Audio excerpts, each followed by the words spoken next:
Olá, prezado aluno e prezada aluna da disciplina de Legislação Ambiental e Direito Ambiental. Eu sou a professora Heloísa e eu estou aqui hoje para a nossa quarta aula da nossa disciplina.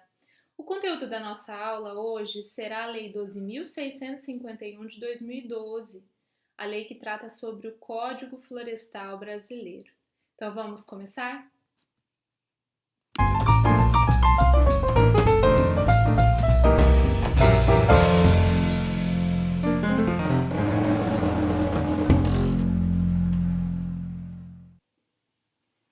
Bom, pessoal, então agora nós vamos começar a falar sobre a Lei 12.651 de 2012, que é o nosso Código Florestal Brasileiro. Como primeira citação, eu trouxe para vocês a importância que se tem, com destaque, a necessidade que a maior parte da doutrina apontava de substituição do antigo Código. Por quê? Porque desde 1965 nós tínhamos tramitando no Brasil a Lei 4.771 de 65, que era conhecida na época como era o Código Florestal da época. Ele era responsável por regulamentar toda a exploração das florestas e também de mais formas de vegetação de todo o território brasileiro. Então, Frederico Amado, ele aponta que é certo que o antigo Código Florestal, ele precisava ser substituído, visto que ele foi editado em um período em que a realidade florestal brasileira era diversa. Essa é a opinião do Frederico Amado. Ele coloca isso para que a gente possa se situar um pouco melhor nesse contexto histórico, no sentido de que a legislação é entendida tanto pelo Frederico Amado como por outros autores como uma legislação, aquela de 65, como uma legislação ultrapassada, que foi criticada tanto pelo setor daqueles entendidos como preservacionistas, da corrente preservacionistas, quanto pelos próprios representantes do agronegócio. Então havia um desgaste para com o Código de 65. A partir de 64, então um pouco anterior à lei, um ano anterior à lei, durante o regime militar, um dos bordões que retratavam a preocupação com a Amazônia era integrar para não entregar. Ou seja, vamos derrubar a floresta, vamos integrar o Brasil para que a gente não precise entregar o Brasil para os comunistas. Durante muito tempo, essa ideologia ela prevaleceu no imaginário dos governos e das próprias pessoas. Então, com essa visão que se tinha, acabou se acelerando a expansão da fronteira agrícola que nós tínhamos em direção ao próprio norte do país. E, claro, isso trouxe uma consequência que foi a pressão sobre a floresta e a própria destruição. Dentro do contexto histórico, então, após todas essas críticas que faziam jus ao Código de 65, em 25 de maio de 2012, após várias discussões, o Congresso Nacional ele aprovou uma legislação que foi entendida como sendo uma legislação restritiva da utilização dos próprios recursos naturais e florestais e houve um diálogo não só com os ambientalistas que queriam esse objetivo, mas também com os próprios desenvolvimentalistas, né? Os desenvolvimentalistas que buscavam maiores facilidades ali para a própria expansão da agricultura e da própria pecuária. Dentro desse conceito e nesses vértices de discussões, nós tivemos então a aprovação da Lei 12.651, que foi entendida como um novo código, passou a ser chamada como o novo Código Florestal Brasileiro.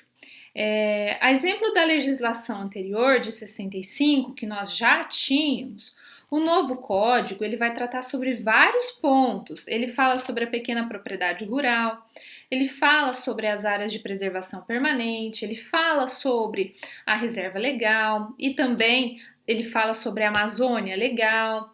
E ele entende que a floresta existente no nosso território e as demais formas de vegetação nativas, reconhecidas de utilidade, as terras que revestem, ele entende que são bens comuns a todos os habitantes do nosso país. Então, nesse contexto, há uma própria exceção aos direitos de propriedade, com limitações que a própria legislação em geral e também essa lei específica, eles acabam estabelecendo. Então, aqui há uma forte tendência e uma forma tácita de se colocar que esse direito de propriedade que todos nós temos, que todas as pessoas têm, ele vai sofrer limitações, inclusive sobre a ótica do próprio novo Código Florestal Brasileiro, que é a Lei 2651. Bom, nesse sentido, a gente precisa evoluir um pouquinho dizendo que é possível o exercício dos direitos de propriedade em relação a esses espaços que são tipificados no nosso Código Florestal. Mas esse direito, ele está sujeito, pessoal, a uma série de limitações, podendo inclusive ser considerado como uso irregular da propriedade em próprias ações ou omissões que contrariem aquilo que a própria legislação ela está estabelecendo. Certo? Bom, então eu trouxe aqui para vocês esse aspecto histórico para entendermos um pouquinho melhor que a Lei 12.651, ela expressamente revogou o Código Florestal anterior de 65. Ele introduziu várias alterações no sistema de proteção do meio ambiente. Alguns dispositivos foram vetados, razão pela qual ao lado da lei foi editada a medida provisória 571, que foi convertida em Lei 2.727 de outubro de 2012, que alterou, portanto, o Código Florestal, que é a Lei 2.651 de 2012, a partir de uma medida provisória, e a vigência do artigo 83, isso é bem importante, tá? Ele é admitido pelo Poder Executivo da União, e ele está, inclusive, disposto no site da Previdência, apesar de ter existido esse suposto veto. O site da Presidência, ele admite que o artigo 83 ele está vigente. Bom, o antigo Código Florestal, ele, em regra, não foi expressamente revogado, tá? Por quê? Porque o artigo 83 do novo Código Florestal, ele previa a revogação expressa, mas após a sua alteração, ele foi vetado pela Presidência da República. Então, como esse artigo 83, ele colocava lá, olha, se revoga de forma expressa o Código anterior. Esse artigo foi vetado pela Presidência da República, em que pese o Poder Executivo dizer que o artigo 83 está vigente. Então, há uma certa dúvida por parte daqueles que estudam mais a fundo a questão do Código Florestal Brasileiro, se de fato o de 65 teria sido revogado. Qual é o entendimento que a gente tem que ter? Bem, a aplicação imediata é da lei de 2012, que é a lei 2651 de 2012, ok? Mas é importante que todos saibam que existe sim ainda essa suposta divergência. Bom, agora a gente vai passar a falar um pouquinho sobre alguns conceitos que são importantes do nosso Código Florestal Brasileiro para entendermos um pouco melhor sobre como funciona toda essa questão. Bom, eu trouxe alguns conceitos para a gente começar a falar um pouquinho, para depois continuarmos. É interessante, nessas aulas, você ter o acompanhamento da Lei 2.651, que é o nosso Código Florestal, porque a partir daí nós vamos analisar exclusivamente a norma e você vai conseguir ter uma melhor base cronológica e de própria avaliação. Bom, o primeiro conceito que a gente tem para apresentar, para entendermos, é um dos mais difíceis, confesso para vocês, quando falamos de Código Florestal, que é falar sobre área rural consolidada. O que é isso? Bom, essa tal de área rural consolidada, gente, ela gerou diversas dúvidas e, inclusive, foi ela que levantou a questão da inconstitucionalidade do Código Florestal brasileiro, dizendo, ó, isso aqui é inconstitucional porque essa tal de área rural consolidada, ela estaria ferindo, então, a nossa Constituição Federal. Vamos entender por que se diz que isso estaria acontecendo. O que é a área rural consolidada, Heloísa? Gente, em vários momentos, o nosso código vai estabelecer para nós que quando há essa área rural consolidada, a gente vai aplicar um regime jurídico diverso daquele que está estabelecido no Código Florestal. Bom, o que é a área rural consolidada? Ela representa a área do imóvel rural com uma ocupação antrópica pré-existente, então essa ocupação pelo homem, que ela é anterior a 22/7/2008. Por quê? Porque essa data aqui, pessoal, é uma data de alteração. Foi uma data de alteração da lei que estabelece sobre os crimes ambientais, ok? Data de, corrijam ali por favor, não promulgação, mas alteração do Código Florestal. Então, o novo código ele vai conceder uma série de prerrogativas e privilégios para a regularização das intervenções irregulares antes de 22/7/2008. Para as posteriores a essa data, as regras não importam exceções ou flexibilizações. Ou seja, eu desmatei uma área e eu fiz isso até a data de 22/7/2008, que foi essa data de alteração da Lei de Crimes Ambientais. Se eu fiz isso até essa data e eu já havia, então, desmatado, por exemplo, a minha área de preservação permanente, eu vou ter ali uma área de preservação permanente consolidada. Para mim, vai ter um regime jurídico diverso, claro, com recomposição, mas as margens são diferentes daquela estabelecida em lei, em Código Florestal, para situações similares, mas que aconteceram após 22/7/2008. Tudo bem? Então, o código ele vai estabelecer para nós aqui dois regimes jurídicos diversos. Um, que é antes de 22/7/2008 e outro após 22/7/2008. Então, isso causa bastante divergência, ok? A gente já vai ver na prática como melhor isso acontece. Mas o conceito básico é justamente esse. Então, entendam que existem dois regimes jurídicos diversos aqui. Você precisa, para orientar o teu cliente como futuro gestor ambiental ou fazer essa análise, saber se essa área ela foi desmatada antes dessa data ou depois dessa data, ok? Bom, outro conceito bem interessante que a gente tem aqui é o conceito de pequena propriedade ou posse rural familiar. Quem estuda a parte histórica do Código Florestal e que na época, né, eu já era advogada nessa época há algum tempo, e eu acompanhei essas discussões no âmbito do Poder Legislativo.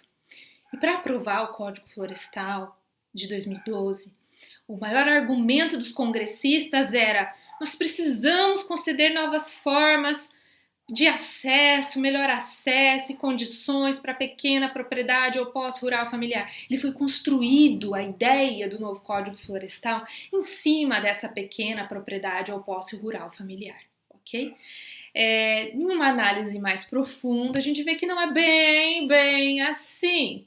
Mas o argumento inicial foi esse de fato. Mas o que é, afinal, essa pequena propriedade ou posse rural familiar? Bom, é aquela propriedade explorada mediante o trabalho pessoal do agricultor familiar e empreendedor familiar rural.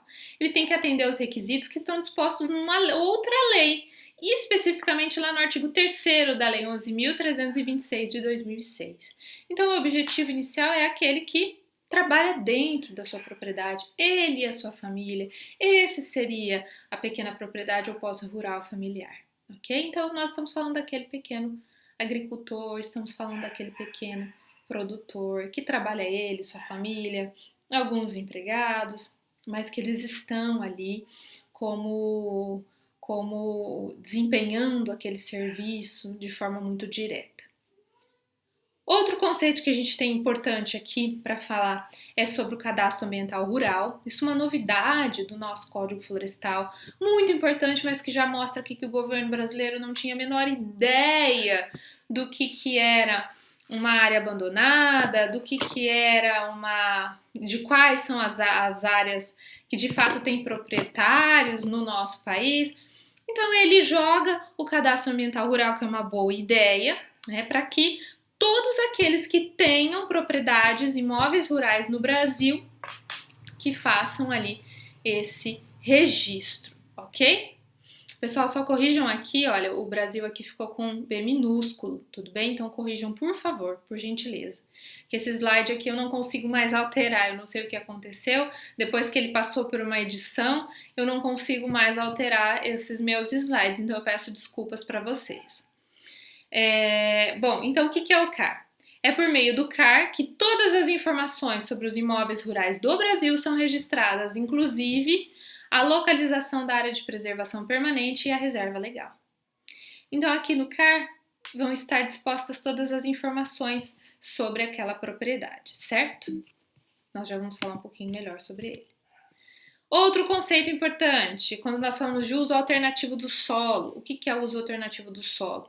Significa substituir a vegetação nativa e formações sucessoras por outras coberturas de solo, como atividades industriais, etc. Então eu vou fazer um uso alternativo daquele solo.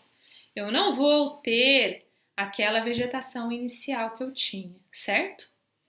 O manejo sustentável significa administrar a vegetação natural para obtenção de benefícios econômicos, sociais e ambientais. Então, aquela plantação natural eu apenas cuido dela, eu apenas melhoro ela, mas ali já é uma vegetação que já existia ali, sem depredá-la, vamos dizer assim, e dela eu posso colher os frutos e vender, por exemplo. Né? Então isso é um manejo sustentável. Bom, agora a gente vai falar um pouquinho sobre a área de preservação permanente.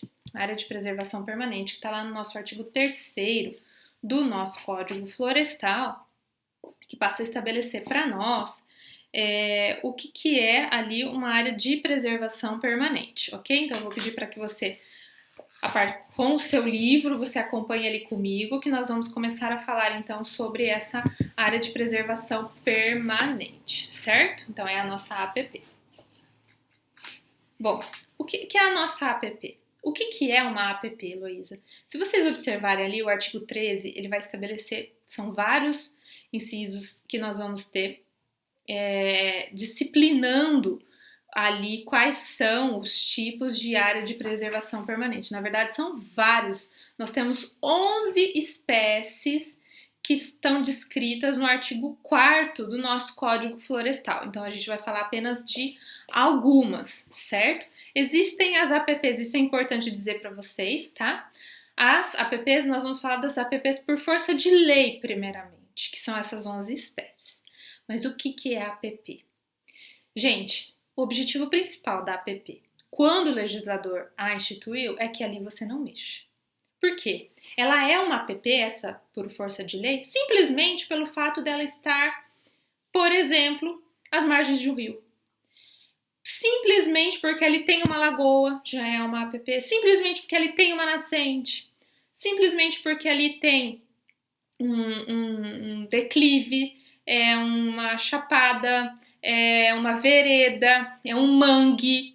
Simplesmente por isso já é uma área de preservação permanente, certo? Então, independe se ela estiver protegida, né, ou se ela estiver coberta, ou seja, se eu tenho uma vegetação nativa ali ou ela foi suprimida, independentemente dela estar acabada, ela continua sendo uma área de preservação permanente. Então eu tenho, imagine lá, um rio que corta, né, um curso d'água que corta a minha propriedade. Eu desmatei as duas faixas ali marginais, né? Eu desmatei aquela mata ciliar. Ela deixa de ser uma área de preservação permanente? Jamais, ela não deixa, tá? Ela está desmatada e irregular, mas ela não deixa de ser uma APP, ok? Eu tenho o direito de continuar explorando porque eu já acabei com tudo mesmo? Não, isso não existe. A gente vai falar um pouquinho mais sobre como o tribunal tem entendido essas questões, ok? Então, o que é a APP? É a área protegida, coberta ou não por vegetação nativa, com a função ambiental de preservar os recursos hídricos, a paisagem, a estabilidade geológica, a biodiversidade, facilitar o fluxo gênico da fauna e flora, proteger o solo e assegurar o bem-estar das populações. Importante, Área de preservação permanente, ela incide aonde? Independente se era rural ou urbana. Independe. Eu posso ter uma APP na área rural e posso ter uma APP na área urbana, ok? Importante. A lei quer que a vegetação de uma APP ela seja mantida.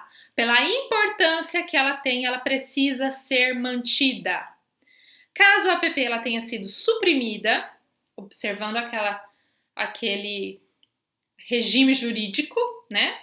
Que nós já falamos aqui de 2008, 22/7/2008, 22/7/2008, antes e depois, observando isso. Se ela foi suprimida, o proprietário, o possuidor ou o ocupante, aqui é uma obrigação própria rem, ou seja, ela passa. Eu comprei a propriedade e eu adquiri esse passivo ambiental, a culpa é minha também. Eu tenho que necessariamente naquele momento já fazer a recomposição. Aí eu estou aqui apenas como possuidor, como ocupante, eu não sou necessariamente proprietário. A obrigação é sua também. Então aqui ele coloca uma obrigação aqui dos três, independentemente se eu sou proprietário, possuidor ou ocupante. Ele precisa promover a recomposição da vegetação, ressalvados os casos autorizados ali no Código Florestal, que a gente tem algumas exceções, sim, ao regime de área de preservação permanente. Ok? Bom, vamos falar um pouquinho desses 11 tipos para entender melhor. Primeiro, então a APP por força de lei, como eu disse para vocês, são 11 tipos e elas estão descritas lá no nosso artigo 4º da lei. Então, como eu coloquei para vocês, nesse tipo de APP por força de lei, considera-se APP as faixas marginais de rios pelo simples fato de existir um rio naquele local. Há o dever de se proteger com o APP. Então, nas APPs por força de lei, temos 11 espécies. Vamos ver algumas. Primeiro, vamos falar da mata ciliar. Ela tá lá no teu livro também, tá? Bom, a mata ciliar. Ah, pessoal, esqueci de comentar com vocês. Nós estamos vendo aqui, então, as APPs por força de lei que estão descritas lá no nosso artigo 4º. Temos também as APPs que são declaradas, podem ser descritas como APP ali por interesse social. Eles estão no artigo 6º do Código Florestal e elas vão ser declaradas por um ato do poder público. Então, o poder público pode instituir outras áreas de preservação permanentes por interesse público que não necessariamente estejam descritas aqui nesses 11 tipos de APP por força de lei, ok? Isso é importante dizer para vocês. Me perdoem, eu havia esquecido de comentar esse fato. Bom, então o que é a mata ciliar? O que é a mata ciliar? Primeiro, é aquele matinho, gente, que fica em volta daquele curso d'água. Isso é uma mata ciliar.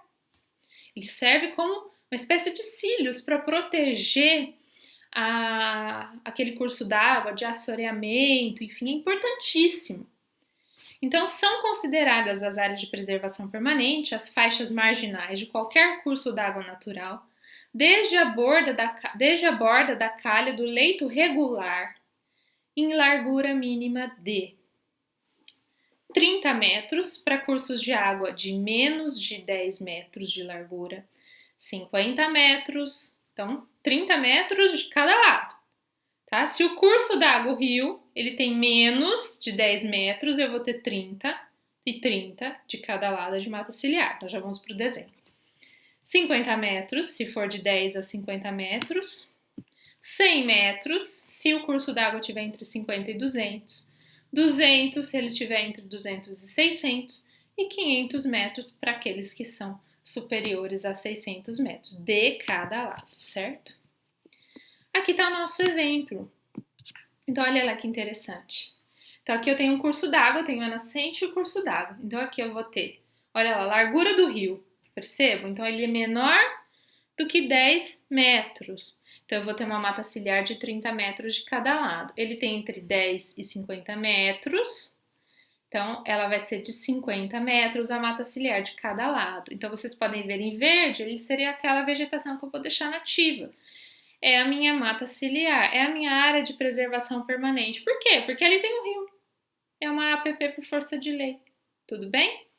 Então, por isso, ok? Aí ali no último desenho a gente tem a largura do rio, né? Então o rio tem mais de 600 metros. Ali nós vamos ter então 500 metros, vão ser 500 metros de proteção para cada lado, certo? Bom, Outra área de preservação permanente que a gente tem é em torno de lagos e lagoas naturais. Então, a gente tem uma dimensão da preservação aqui lá no nosso artigo 4º, nosso inciso 2º do Código Florestal. Então, se considera as áreas de preservação permanente aquela no entorno de lagos e lagoas naturais. Então, eu vou ter 100 metros em zonas rurais, exceto por corpo de água com até 20 hectares de superfície, cuja faixa vai ser de 50 metros. Ou seja, 100 metros em volta dele eu vou ter que proteger se ele tiver até 20 hectares de superfície, né? 100 metros em zonas rurais independente e ele vai ter 50 metros se ele tiver até 20 hectares de superfície. Então, se ele tiver até 20 hectares de superfície, eu vou ter 50 metros. Se não, vão ser 100 metros ali em zonas rurais. Tudo bem? E 30 metros em zonas urbanas. Olha que interessante aqui. Como eu falei para você que a APP, independentemente, eu posso ter APP em zonas, tanto no âmbito urbano quanto rural, né, em zonas urbanas ou rurais. Aqui a lei expressamente coloca para nós uma proteção menor. Então ele vai dizer assim, olha, é 100 metros se ele estiver em zona rural, mas a faixa de proteção vai ser 30 se ele estiver em zona urbana.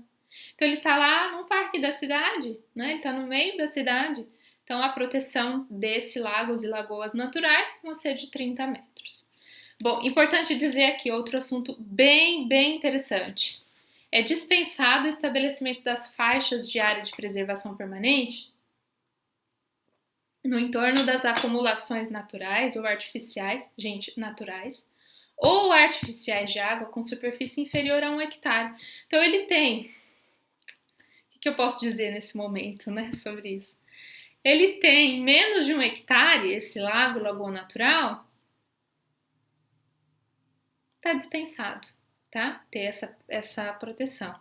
Ai, Luísa, mas o lago, lagoa natural não é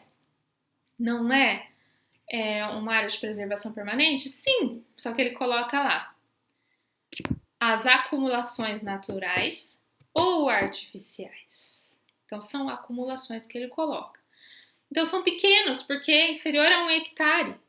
Só que, veja só, então eu dispenso, mas eu dispensei a necessidade de se aplicar essa preservação aqui. Não se pode, nessa hipótese, fazer a supressão de áreas de vegetação nativa daquela localidade, a não ser que o órgão ambiental ele autorize. Porque veja só, gente, 1 hectare é pouco, 1 hectare equivale a 10.000 metros quadrados. Tudo bem? Então ele dispensa se tiver menos de 1 hectare. Mas você não pode suprimir ali a área de vegetação nativa que esteja naquela localidade, a não ser que o órgão do CISNAMA ele possibilite isso. Tudo bem? Bom, então vamos seguir. Agora a gente vai falar do nosso terceiro ponto aqui, que é no entorno de reservatórios de água artificiais decorrentes de barramento ou represamento do curso de água natural. Então, aqui a gente tem outra hipótese, ok? Vou acompanhar aqui com o meu código com vocês, para a gente falar um pouco melhor sobre ele. Bom, o que ele está dizendo aqui para nós? Então, esses reservatórios de água artificiais, né, que foram feitos a partir de um represamento desse curso d'água ou do próprio barramento, essa faixa de APP ela vai ser relativa. Quem vai definir ela vai ser a licença ambiental, que vai dizer para nós. Então, aqui é uma relativização. Então, eu posso ter, numa localidade, eu tenho essa mesma situação com uma área de proteção e na outra eu tenho outra proteção, enfim, com outro tipo de... pode ser menor ou menor, enfim. Então, há essa divergência também, ok? Então, isso é importante falar. Bem, sobre o entorno de nascentes de olhos d'água, aqui é importante dizer que se considera APP nas áreas em torno das nascentes. O que é a nascente, pessoal? A nascente ela é um afloramento natural daquele curso d'água e e ele geralmente dá origem a um curso d'água. Então ele é um afloramento natural do lençol freático e ele dá origem a um curso d'água, o que já não acontece com o olho d'água, né? O olho d'água, ele também é o afloramento natural do lençol freático, só que perene, mesmo que ele seja intermitente, né? Ou seja, a nascente ela é perene e ela dá início a um curso d'água, o que já não acontece com o olho d'água, que pode ser inclusive intermitente, tudo bem? Então, a gente tem aqui o entorno de nascentes e olhos d'água. Então, aqui a gente tem como APP as áreas no entorno de nascentes e olhos d'água perene, qualquer que seja a sua situação topográfica. Então, é importante dizer aqui que antes havia uma dúvida, antes de 2018, quando nós temos aqui a manifestação do Supremo Tribunal Federal na figura do ministro Gilmar Mendes, que antes existia uma dúvida com relação ao olho d'água, né? E eu vou até pedir licença para comentar esse assunto com vocês. Então existia essa dúvida. Tem que existir proteção como o APP? E o Supremo Tribunal Federal, em fevereiro de 2018, ele sanou essa dúvida, disse não, é constitucional a preservação, como área de preservação permanente dos olhos d'água. Então, o Supremo Tribunal Federal, ele acabou decidindo por maioria ali dos seus votos, por maioria dos votos, mas foram votos vencidos do Gilmar Mendes e, em parte, a ministra Carmen Lúcia, que na época era presidente, de dar interpretação conforme a Constituição para poder fixar a interpretação de que entornos de nascentes e olhos d'água intermitente configuram área de preservação permanente a partir daquelas ADIs que chegaram no Supremo Tribunal Federal, questionando a constitucionalidade de alguns dispositivos do Código Florestal, como a ADI 4.901, 4.902, 4.903, 4.937 e da ADC 42, ok? Então ficou decidido aqui que essa disposição ela é uma disposição constitucional. Bom, outro ponto que a gente tem aqui, gente, a lei ela vai falar de vários outros, tá? Eu elegi apenas alguns aqui para a gente comentar. Os manguezais em toda a sua extensão, como eu disse aqui, foi uma boa inovação do nosso Código Florestal. E o que é um manguezal? Ele é o ecossistema litorâneo que ocorre em terrenos baixos, sujeitos à ação das marés, e corrijam ali, por favor, gente, está escrito ali idosas, né? E são lodosas, não idosas, formado por vasas lodosas, não idosas, recentes ou arenosas. Peço novamente desculpa aqui para você, que uma vez que eu fiz a edição desse slide, eu não consegui mais alterar, em razão de uma formatação que ele foi colocado, depois que passou pela revisão, eu não consegui mais formatar, tudo bem? Bom, importante dizer aqui, gente, que antes do Código Florestal, uma resolução do CONAMA número 303 de 2002, ele já protegia aqui os mangues. Lá no nosso artigo 3º dessa resolução, no inciso 10, ele colocava os manguezais em toda a sua extensão como uma área de preservação permanente. Então, a figura do CONAMA aqui já é importante nesse sentido. Veio a legislação e acabou tipificando, tudo bem? É importante a gente dizer aqui, né, que esses solos, aqui os manguezais, são típicos de solos ali, de regiões com dispersão descontínua ao longo da costa brasileira, entre os estados do Amapá e também de Santa Catarina, tudo bem? Aí nós temos as bordas de tabuleiros ou chapadas, que também são consideradas como áreas de preservação permanente. Então, assim como acontecia já com a legislação anterior, de 65, se repete aqui a proteção para essas bordas de tabuleiros ou chapadas. E ele coloca ali que é uma área de preservação permanente, as bordas dos tabuleiros ou chapadas, até a linha de ruptura do relevo, em faixa nunca inferior a 100 metros, em projeções ali horizontais. Então, ele é uma paisagem topográfica plana, quando a gente fala de bordas de tabuleiros ou chapadas, com uma declividade média ali inferior a 10% e aproximadamente 6 graus e superfície superior a 10 hectares. Então, e ele termina de uma forma muito abrupta, né? Muito abrupta. E que caracteriza, então, essa borda de tabuleiro ou, então, a chapada. Tudo bem? É importante dizer aqui também que a resolução do CONAMA número 303 de 2002, ela já estabelecia essa regulamentação. Bom, agora a gente vai passar para esse outro ponto. Vamos começar a falar de reserva legal. Lembrando que nós falamos de alguns, né, são 11 tipos de áreas de preservação permanente por força de lei, e ainda temos as áreas de preservação permanente que podem ser declaradas pelo poder público, entendidas então como de interesse, ok? Então podem ser criadas novas áreas ali de acordo com o interesse do poder público.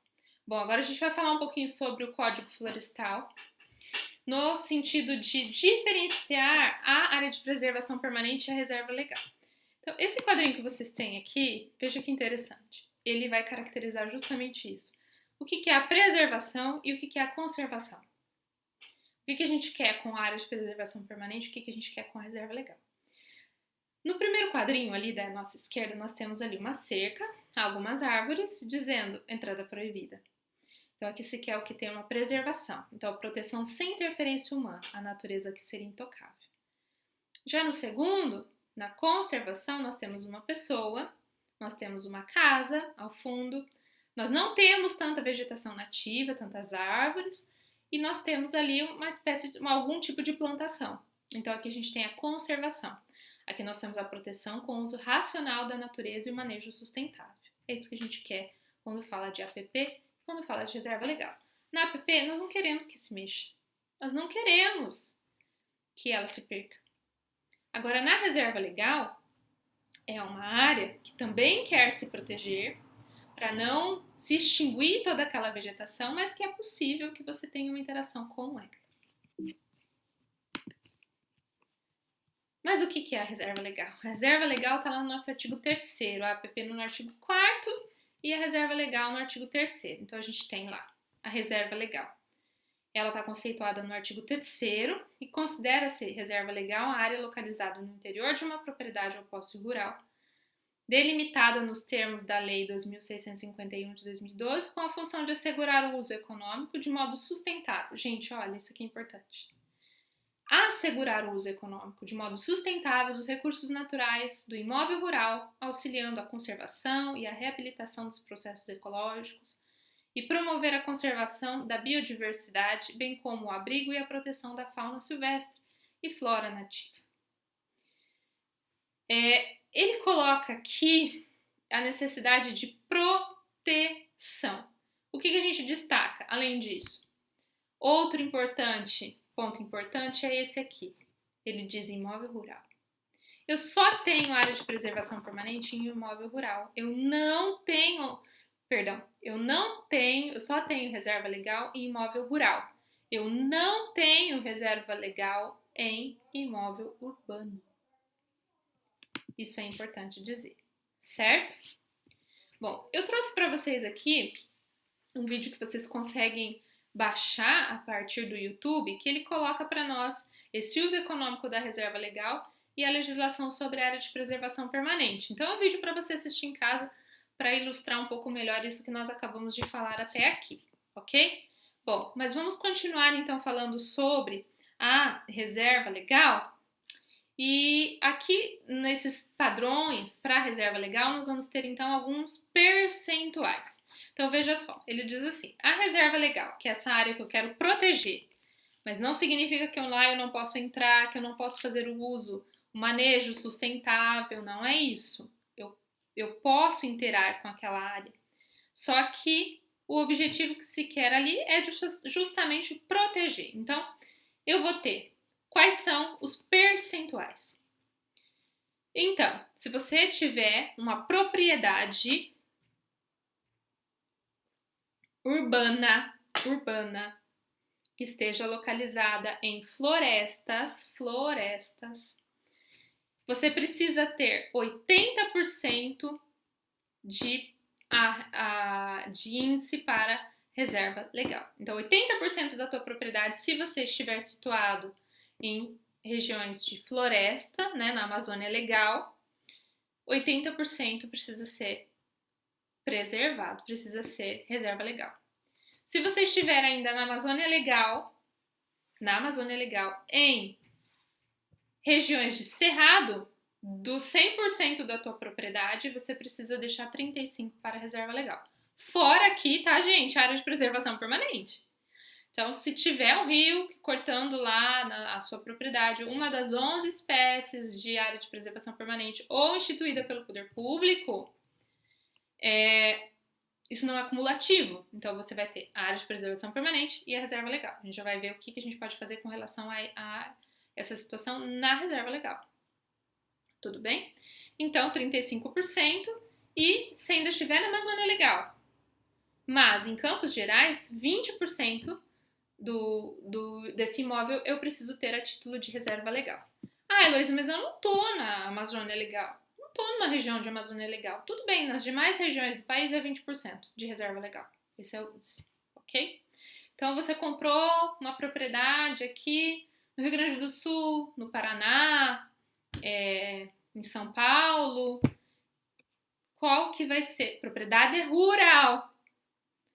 Qual que vai ser o índice da tua reserva legal? 20%.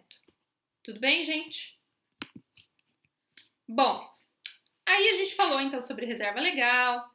O que é a reserva legal? O que a gente entende por reserva legal? Qual que é a importância da reserva legal? Qual que é a natureza da reserva legal? A gente chega aí nesse ponto. Por que eu tenho reserva legal, então? Você consegue imaginar? Tudo bem, eu quero preservar essa área, independentemente de APP. A lei estabelece para nós percentuais diferentes de acordo com a região onde você esteja. Qual que é a natureza jurídica dela? Para quê? Será que ela pode ser dispensada? Existem regras diferentes para imóveis rurais com até 4 módulos fiscais? Que são aqueles pequenos? Gente, é importante para falar da natureza jurídica aqui. Então, por ser genérica, a reserva legal e decorrer diretamente da lei, entende-se que a reserva legal ela tem natureza jurídica de limitação do uso da propriedade. O STJ, inclusive, já reconheceu isso, tá? Não sendo, portanto, não é possível receber indenizações devendo ser suportada por todos os proprietários rurais para manutenção da parte das florestas e da biodiversidade natural. E que é um regime jurídico, então, mantido pelo Código Florestal Brasileiro. Então, ele tem natureza de limitação aqui da propriedade, como nós vimos, ele não é indenizável.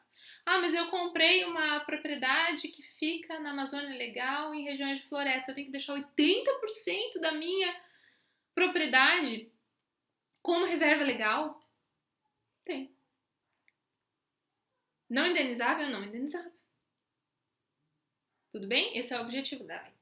Porque naquela região se entende que é necessário uma maior proteção, ok? Bom, de acordo com o STJ, gente, é importante dizer ainda isso, que os pressupostos internos de direito de propriedade no Brasil, quando a gente fala então de área de preservação permanente e reserva legal, o que eles têm como objetivo? Eles têm como objetivo assegurar o mínimo ecológico do imóvel, sobre aquilo que a gente chama de manto inafastável, que é aquela garantia constitucional dos processos ecológicos essenciais e também da diversidade biológica. Então, é uma limitação, ok? Com esses objetivos que a gente acabou de falar agora. Então, a reserva legal, ela busca preservação ambiental. É isso que ela quer. A preservação ambiental, como um todo. E não só do imóvel que está situado ali naquela região. Então, a reserva legal, ela não tem uma função, gente, vinculada ao imóvel especificamente. Ela é uma limitação de nível macro, então muito maior do que isso, E ela se preocupa muito mais, esse é o objetivo dela, com a melhoria regional da biodiversidade do que propriamente com o ecossistema interno daquela propriedade. Então, por isso que ela pensa num todo, num sistema muito mais geral. Tudo bem? Então, a gente viu ali os percentuais. E voltando um pouquinho, só para lembrar aqui, quando a gente fala de Amazônia Legal, né? Ela é aquela área ali, gente, que engloba 9 estados brasileiros que pertencem à bacia amazônica. Então, é uma área de ocorrência de vegetações ali amazônicas, né? Com base em análises que foram feitas, estruturais. O governo brasileiro, ele reunindo regiões de idênticos problemas econômicos, políticos e sociais, tentou trabalhar esse melhor desenvolvimento social e econômico da região amazônica e instituiu o conceito de Amazônia Legal, ok? Bom, então voltando lá. A reserva legal, entendido toda essa natureza jurídica e toda essa importância que a reserva legal ela tem, vem a seguinte pergunta: a reserva legal pode ser dispensada? Bom, o nosso código, em que pese a natureza e o conceito da reserva legal, ela pode ser dispensada em 3 exceções. Então, existem 3 exceções que estão descritas no nosso artigo 12, parágrafo 6º, 7º e 8º, que dizem que são as hipóteses nas quais a gente pode dispensar essa reserva legal, ok? Bom, então, reserva legal em imóveis com até 4 módulos fiscais. Então, nesses imóveis com até 4 módulos fiscais que tinham até a data de corte que nós falamos, de regime jurídico diverso, 22/7/2008, a vegetação remanescente nativa em percentual inferior ao novo código, né? Então, ele tinha lá 10%, era necessário 20%, tá? A reserva legal ela tem que ser construída com área ocupada com a vegetação nativa que existia em 22/7/2008, vedadas novas conversões para uso alternativo do solo. Então, ele não pode estabelecer depois mais conversões ali para fazer de forma diferente. Então, ele tem que fazer essa recomposição. Bom, aí eu trouxe um exemplo aqui para vocês. Então, o João tem uma propriedade rural no sul do Brasil com até 4 módulos fiscais. Até 22/7/2008, o João tinha somente 5% da área remanescente de vegetação nativa. Então, a reserva legal para essa região é 20%. Mas como o João tem uma propriedade com até 4 módulos, ele não será obrigado a recompor a sua reserva legal na integralidade conforme a lei. Só deve manter a vegetação que sobrou, ou seja, os 5% que existiam. Ok? Esse é o regime jurídico ali diverso, certo? Bom, outra dúvida muito comum na prática aqui. Luiz, eu posso computar a área de preservação permanente no cálculo da reserva legal? Ou seja, então, dentro da minha propriedade eu vou ter os dois. Eu tenho lá uma APP, que não necessariamente em toda a propriedade eu vou ter uma APP, mas em toda a propriedade rural eu vou ter uma reserva legal. Será que eu posso computar esses valores? Pode. O artigo 15 ele vai dizer que é possível computar a área de preservação permanente no cálculo da reserva legal, com algumas condições. Então, desde que eu tenha algumas condições para serem obedecidas, eu posso sim computar esse valor, tá? Então, quais são essas hipóteses que o artigo 15 diz para nós? Então, primeiro, bom, deixa eu voltar um pouquinho. O código, gente, ele quis aqui, na verdade, implicou uma redução da proteção ambiental nesse ponto. Isso é fato, né? Porque ele possibilita para você fazer essa computação. Então, a legislação anterior de 65, em regra, ela não admitia que isso acontecesse, né? O cômputo das áreas de preservação permanente no cálculo da reserva legal. E agora a gente tem o artigo 15 que admite esse cômputo, desde que. Então, vamos ver essas situações. Primeiro, o benefício previsto nesse artigo não implique a conversão de novas áreas para o uso alternativo do solo. Então, em novos desmatamentos, esse benefício não pode implicar que você desmate outras áreas. Terceiro, a área a ser computada esteja conservada ou em processo de recuperação, conforme comprovação do proprietário ou órgão estadual integrante do CISNAMA. Então, essa área que você vai computar, né, da área de preservação permanente no cálculo da reserva legal, ela precisa estar em processo de recuperação. E o terceiro, conservado ou em processo de recuperação. E o terceiro, o proprietário ou possuidor tenha requerido inclusão do imóvel no Cadastro Ambiental Rural, no CAR. Então, ele precisa ter feito o CAR, né, ou solicitado ali essa inclusão no CAR. Bom, então o novo Código Florestal, gente, em regra, quando a gente entende que é possível isso, vai ser possível computar as áreas de preservação permanente no cálculo da área de reserva legal. Com exceção, salvo quando houver novos desflorestamentos, a área computada, se a área ela não estiver conservada ou em processo de recuperação, ou se o proprietário ou o possuidor ele não postular a inscrição no Cadastro Ambiental Rural. Daí, nesses casos, não vou poder, tá? Entanto, esse cômputo ele não tem a intenção de alterar o regime de preservação daquela área de preservação permanente. E ele se aplica a todas as modalidades ali, gente, de cumprimento da reserva legal, que abrange a regeneração, a recomposição e, quando a gente fala da hipótese de reserva legal, em condomínio ou coletiva, né? E até a própria compensação. Então, isso é importante descrever essa situação aqui também, tá? Então, vamos entender um pouco melhor aqui. Então, suponha que a gente tenha um imóvel ali com 100 hectares no estado da Bahia, em que a reserva legal mínima lá é de 20% do total da fazenda. Então, se a gente tem, nessa nossa hipótese aqui, 100 hectares, então 20% daria 20 hectares nesse caso, tá? Se existir uma área de preservação permanente dentro daquela propriedade, imagine que há, como uma mata ciliar, por exemplo, que equivaleria a 5% ali daquela propriedade. Então, seriam 5 hectares, por exemplo, né?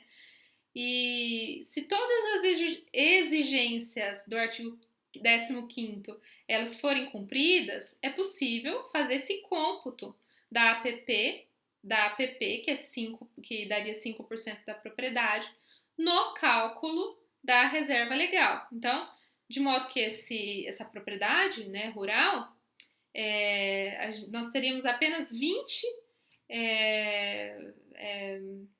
hectares de áreas ambientais protegidas, sendo que 5 seriam considerados ao mesmo tempo como área de preservação permanente e reserva legal. Então, a área de preservação permanente, ela contaria aqui também no cômputo da reserva legal, tudo bem? O que vai forçar, então, a localização da reserva legal, né, em uma sobreposição para a área de preservação permanente. Bom, então espero que isso fique bem entendido para vocês. É possível?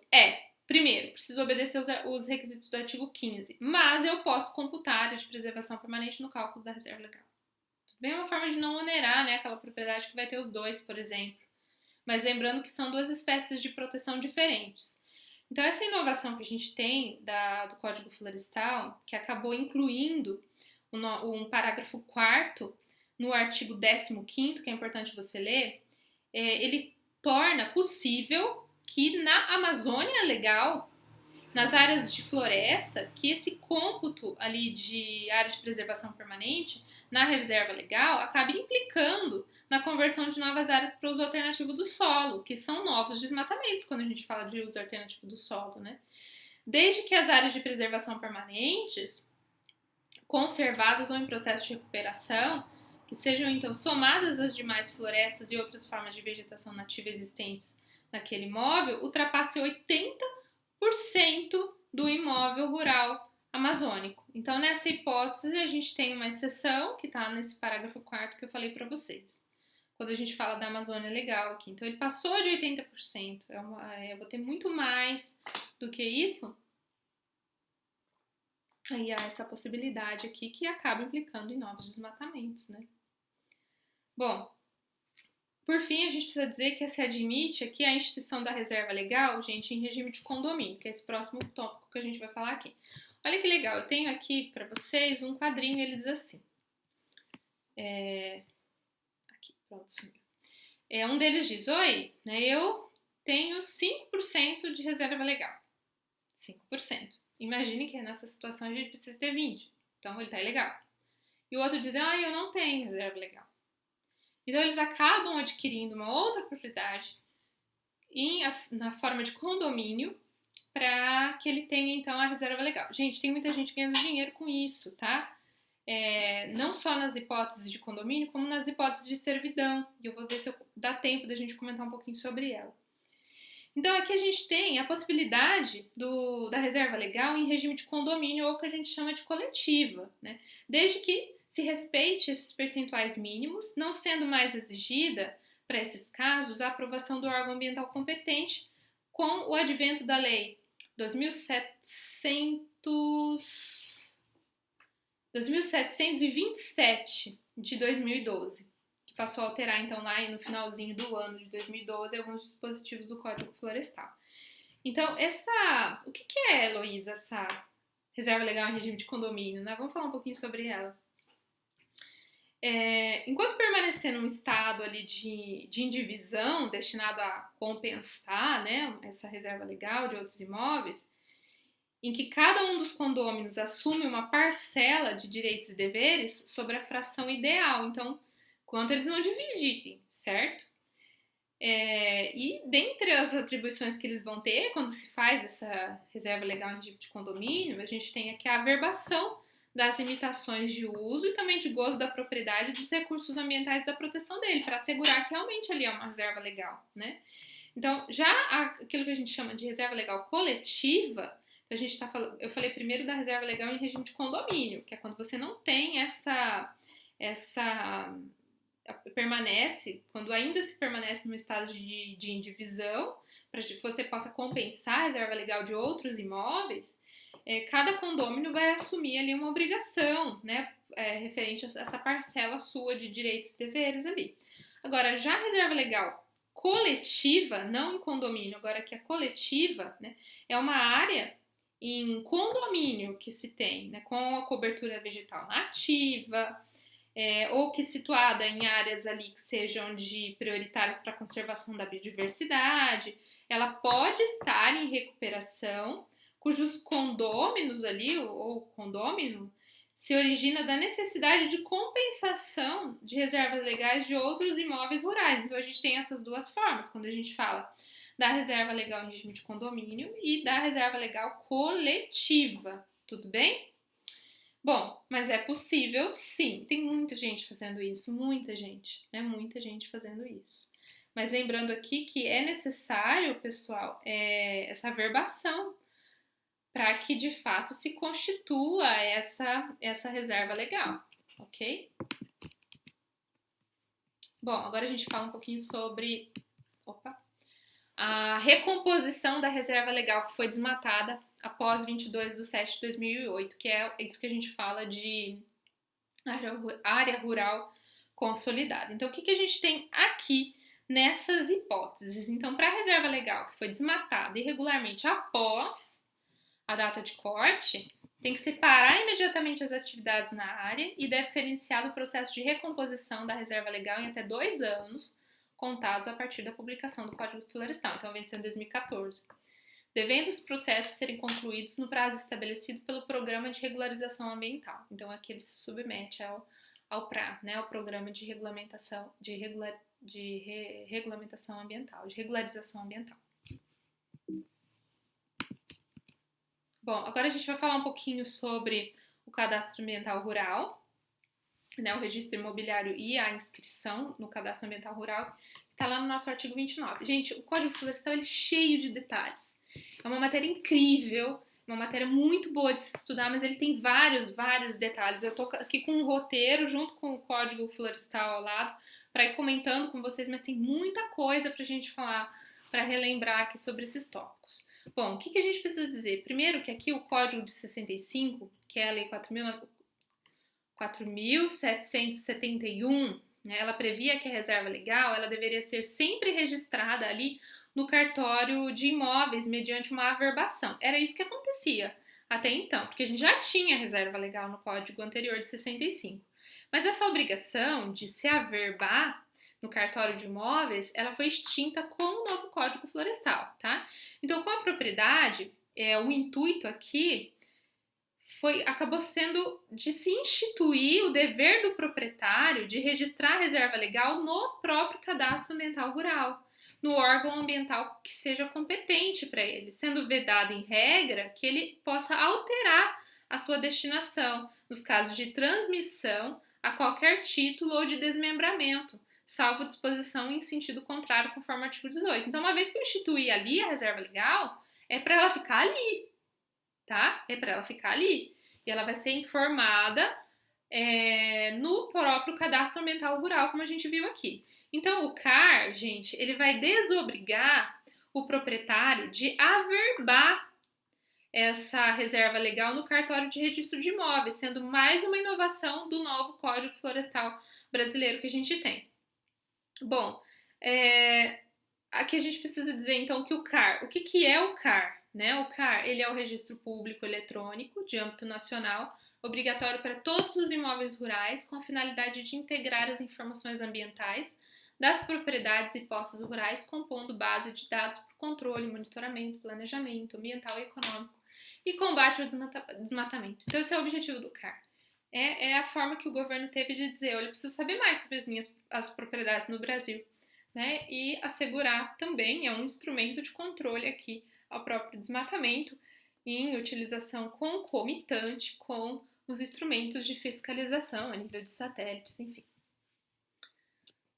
Bom, então ele foi criado no âmbito do Sistema Nacional de Informação sobre o Meio Ambiente, que é o SISNIMA, que é um registro público, como a gente viu, de âmbito nacional, que é obrigatório para todos os imóveis rurais, que tem como finalidade integrar essas informações ambientais. A inscrição no CAR ela vai ser obrigatória para todas as propriedades e posses rurais, devendo ser requerida. Aqui a gente tem, eu coloquei para vocês, sem prazo, mas muito cuidado. Por quê?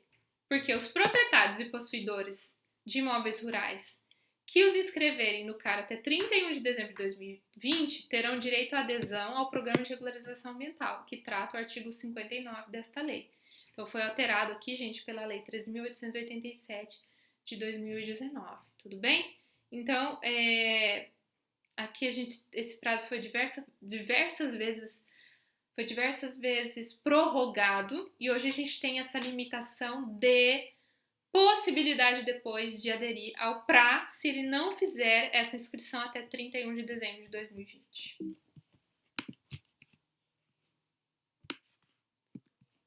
Bom, o registro da reserva legal no CAR, ele desobriga, como a gente já viu aqui, a averbação no cartório de registro de imóveis. E é importante dizer que dentro desse período de limbo, né, vamos dizer assim, de névoa, ou seja, entre a data de publicação da lei e o registro do CAR, o proprietário ou possuidor rural que desejar fazer a averbação, ele tem direito à gratuidade nesse ato. Então, se antes ainda entre a data da publicação da lei e a entrada do registro no CAR, se o proprietário quis fazer essa averbação, ele tem direito à gratuidade para fazer isso lá na matrícula do imóvel. O cadastramento não será considerado título, tá? Para fins de reconhecimento de direito de propriedade ou posse, isso é importante. Porque não é porque ele fez isso que eu vou entrar com uma ação de uso capião, por exemplo, comprovação de que eu tenho a propriedade ou posse, isso não comprova. Agora a gente vai falar um pouquinho sobre o Programa de Regularização Ambiental, que é o PRA, na qual nós temos aqui que a União, os Estados e o Distrito Federal têm que fazer no prazo de 1 ano, contado a partir da data de publicação da lei, prorrogável por única vez, por igual período, por ato do chefe do Poder Executivo, e implantar programas de regularização ambiental de posses e propriedades rurais com o objetivo de adequá-las aos termos desse capítulo. E aí tem o Regulamento Decreto 8.235 de 2014. Bom, estamos quase finalizando esses tópicos da nossa aula que a gente tem sobre a constitucionalidade do novo Código Florestal. Eu gravei uma aula exclusiva para falar sobre todas as decisões que aconteceram no âmbito do Código, dessas ações diretas de inconstitucionalidade e ação direta de constitucionalidade, né, declaratória de constitucionalidade. que tramitaram perante o Supremo Tribunal Federal sobre esses números que a gente tem aqui, e que acabou se ajuizando, então, uma ação declaratória de constitucionalidade, como eu falei para vocês, sobre o número 42, que trouxe uma série de reconhecimentos, aqui seja de constitucionalidade ou inconstitucionalidade para alguns dispositivos do Código Florestal.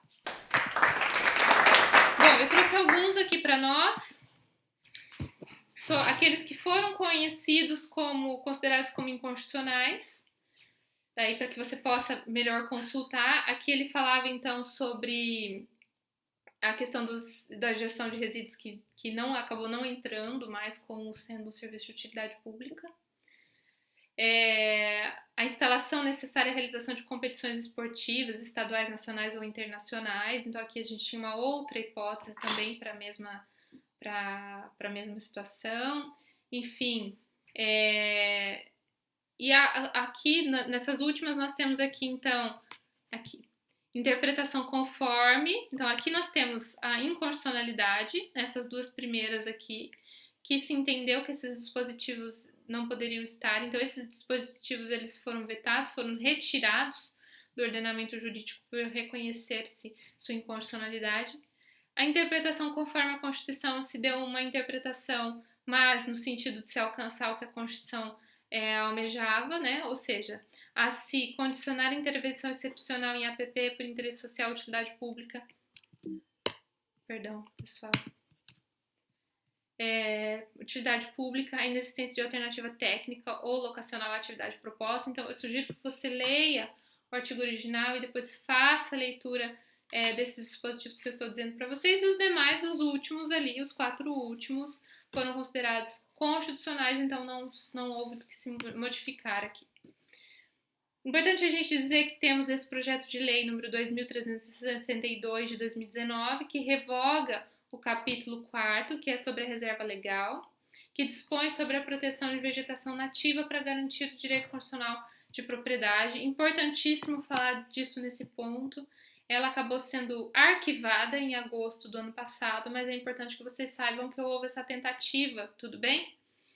Que se queria, então, revogar esse capítulo sobre a reserva legal. Então, isso chegou a ser discutido. Eu trouxe aqui para vocês um vídeo para que pudessem assistir sobre o nosso Código Florestal Brasileiro. Então, o link está aqui na tela, para que você possa melhor estudar sobre os conceitos que nós falamos aqui, melhor aplicar os conceitos que nós falamos aqui como forma ilustrativa. E a nossa aula de hoje sobre Código Florestal, ela chegou ao fim. Nós tínhamos outros pontos para falar, mas eu precisaria de vários dias para comentar sobre todas as situações enfim, todos os desdobramentos que o Código Florestal ele tipifica para nós. Mas se você tiver alguma dúvida, eu estou à tua disposição. Eu faço a sugestão a você que faça a leitura do Código Florestal, Lei 2.305 de 2651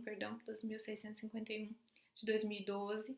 E se você tiver alguma dúvida, eu estou à disposição. Bom, eu gostaria de indicar para você um livro. Vocês sempre me perguntam sobre esse livro do professor Terence. É o Manual de Direito Ambiental. Ele que é pós-doutor pela Universidade de Harvard, estuda Direito Ambiental há algum tempo. Então, o livro está na 7ª edição. Aqui é a edição de 2019, da editora Saraiva. É um livro bem didático. Ele fala sobre... É um manual de direito ambiental. Então, se você quiser adquirir, é um bom livro, é uma edição recente. Outra edição recente que eu tenho para indicar para vocês, é esse livro do professor Frederico Amado, Direito Ambiental. É um excelente livro, ele está na 10ª edição, também de 2019. E ele traz jurisprudências do STJ, STF, enfim. Fala sobre... Tem algumas normas aqui específicas. Então, é um livro bem interessante também. Existem vários outros, mas os que hoje me acompanhavam na sua aula sobre Código Florestal, da minha leitura de forma mais prática para trazer para você foram esses. Existem outros livros muito bons também, mas a indicação de leitura de hoje são esses dois, ok? Pessoal, bons estudos para você e eu espero te encontrar numa próxima oportunidade. Ah, lembrando, não perca a nossa live ao vivo, ok? Gente, até mais, um grande abraço.